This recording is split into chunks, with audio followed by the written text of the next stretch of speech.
ভয়ানক এই আগুন কোনো হলিউডের হাড় হিম করা হরর মুভির সেট বা কোনো যুদ্ধক্ষেত্র নয়। এটা সত্যিকারের আগুন। আমেরিকার লস অ্যাঞ্জেলেসের দাউ দাউ করে পুড়িয়ে দিচ্ছে একরের পর একর জমির গাছপালা, বিলাসবহুল বাড়িঘর সহ স্থাপনা। আকাশে কুণ্ডুলি পাকিয়ে ছড়িয়ে পড়ছে এই আগুনের ধোঁয়া। রাস্তায় বোমা মারলে যেমন হয় ঠিক তেমনভাবেই পড়ে আছে কঙ্কালসার সব গাড়ি, কোটি কোটি টাকার বাড়ি।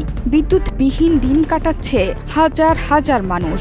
সরাসরি এই আগুন প্রত্যক্ষ করা পাইলট দাবানলের পরিণতিকে যুদ্ধক্ষেত্রের সাথে তুলনা করেছেন। মালিবু প্যালিসেডসের আগুন নিয়ে ভয়ানক অভিজ্ঞতার কথাও বর্ণনা করেছেন ফায়ার সার্ভিসের পাইলট টিমোথি থমাস।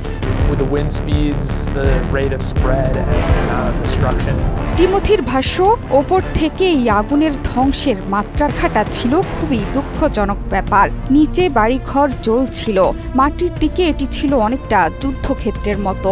সে কারণে আমাদের ব্যস্ত থাকতে হবে বলেই জানতাম। এই মৌসুমের মধ্যে সবচাইতে ধ্বংসাত্মক আগুন ছিল এখানে। যেটা দেখেই বুঝতে পেরেছিলাম এটা কোনো স্বাভাবিক আগুন নয়। বাতাসের গতি, আগুন ছড়িয়ে পড়ার হার সবটাই ছিল দৃশ্যমান। প্যালিসেডসে কোন বাড়িটা বাদ দিয়ে কোনটা বাঁচাবো সেটি ঠিক করাই ছিল এখানকার সবচেয়ে কঠিন চ্যালেঞ্জ। তিনি বলেন, আগুন নিয়ন্ত্রণে আনতে দিনরাত এক করে কাজ করে যাচ্ছে ফায়ার সার্ভিসের কর্মীরা। লস অ্যাঞ্জেলেসের অত্যন্ত দামি বিত্তবান এলাকার নাম প্যাসিফিক প্যালিসেডস। পুরো এলাকাই এখন ধ্বংসস্তূপ।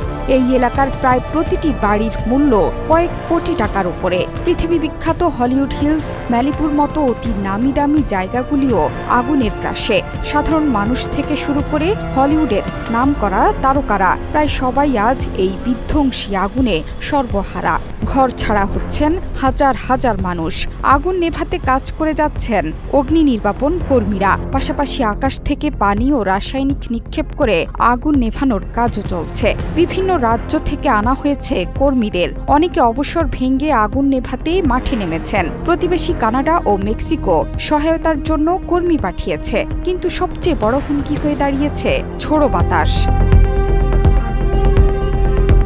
এর আগে দাবানল নিয়ে বিদায়ী মার্কিন প্রেসিডেন্ট জো বাইডেন বলেছেন, আগুন দেখে মনে হচ্ছে যেন কেউ বোমা ফেলেছে। শুধু তাই নয়, মার্কিন প্রেসিডেন্ট জো বাইডেন এই দাবানলকে যুদ্ধের দৃশ্য হিসেবে অভিহিত করেছেন। তিনি বলেছেন, এই দাবানল আমাকে যুদ্ধের দৃশ্যের কথা বেশি মনে করিয়ে দিচ্ছে, যেখানে নির্দিষ্ট লক্ষ্যবস্তুতে বোমা ফেলা হয়েছে। এটি যেন পুরোপুরি যুদ্ধক্ষেত্রের দৃশ্য।